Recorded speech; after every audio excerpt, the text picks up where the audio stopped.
Bismillahirrahmanirrahim. Assalamualaikum warahmatullahi wabarakatuh. Antara salah satu yang menjadi kebiasaan masyarakat kita di dalam menyambut Hari Raya Idul Fitri adalah dengan memohon kemaafan daripada rakan taulan, saudara mara, ibu ayah dan mereka yang kita jumpai di pagi hari raya ataupun di dalam sambutan hari raya. Kita perlu mengetahui bahawa sambutan hari raya ini adalah sambutan agama. Ianya diletakkan pensyariatan menyambut Hari Raya Idul Fitri ini oleh Allah Subhanahu Wa Taala. Seperti mana yang kita pernah sebutkan dahulu bahawa Allah menyebutkan walitukmilul iddata walitukabbirullaha ala ma hadakum wala'allakum tashkurun, untuk kamu memenuhkan, mencukupkan bilangan hari berpuasa di Ramadan dan kamu membesarkan Allah, mengucapkan takbir, membesarkan Allah Subhanahu Wa Taala di atas hidayah yang Allah berikan kepada kamu supaya kamu bersyukur. Maka ianya jelas, lagi terang dan juga nyata bahawa ini adalah sambutan agama.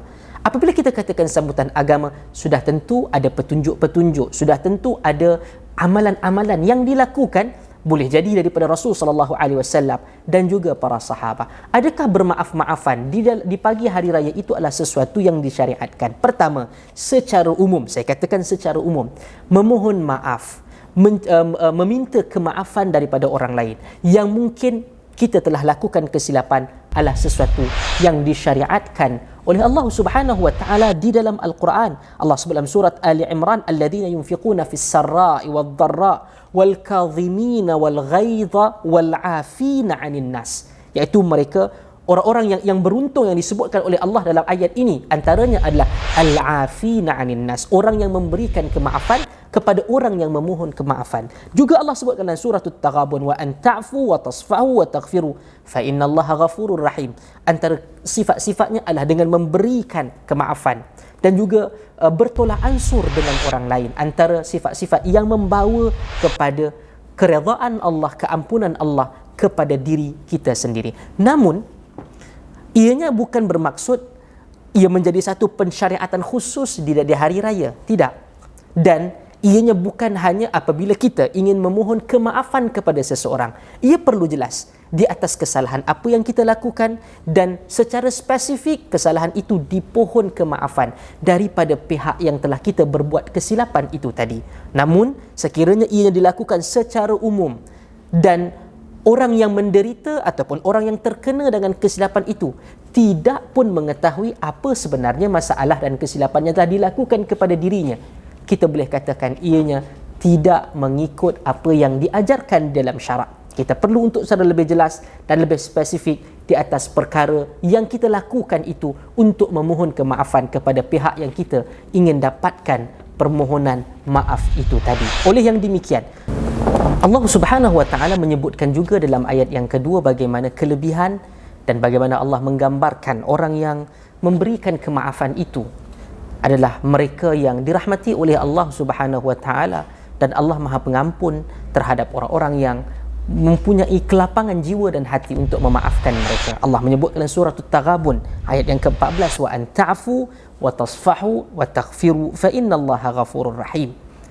Dan inilah yang kita sebutkan bahawa bagaimana amalan untuk memohon maaf itu bukanlah sesuatu yang secara umumnya kita kata kita tolak, tidak, tetapi itu adalah sangat dianjurkan dalam agama. Namun untuk melihatnya sebagai satu amalan khusus di hari raya itu tidak mempunyai sebarang sandaran yang jelas. Namun sekiranya pada pagi hari raya itu ianya disusuli dengan permohonan permaafan ataupun permohonan maaf secara spesifik, apakah kesalahan yang dilakukan, apakah kesilapan yang dilakukan, dan diberitahu kepada orang yang secara spesifik juga, maka ianya termasuk di dalam apa yang dianjurkan, yang telah pun ditetapkan oleh syarak. Namun di sana adanya satu amalan yang dilakukan oleh para sahabat tatkala mereka berjumpa bersama sesama mereka di pagi hari raya. Perkara ini disebutkan oleh Al-Hafiz Ibn Hajar Al-Asqalani di dalam kitabnya Fathul Bari tatkala menggambarkan, membincangkan tentang apakah ucapan yang disebutkan oleh para sahabat di pagi hari raya tersebut. Kata dalam riwayat tersebut, kana ashab Rasulullah sallallahu alaihi wasallam idza iltaqa idzal taqaw yaumal 'id yaqulu ba'dhum li ba'd. Para sahabat Nabi sallallahu alaihi wasallam pada pagi hari raya itu apabila bertemu di antara mereka, mereka akan menyatakan taqabbalallahu minna wa minkum.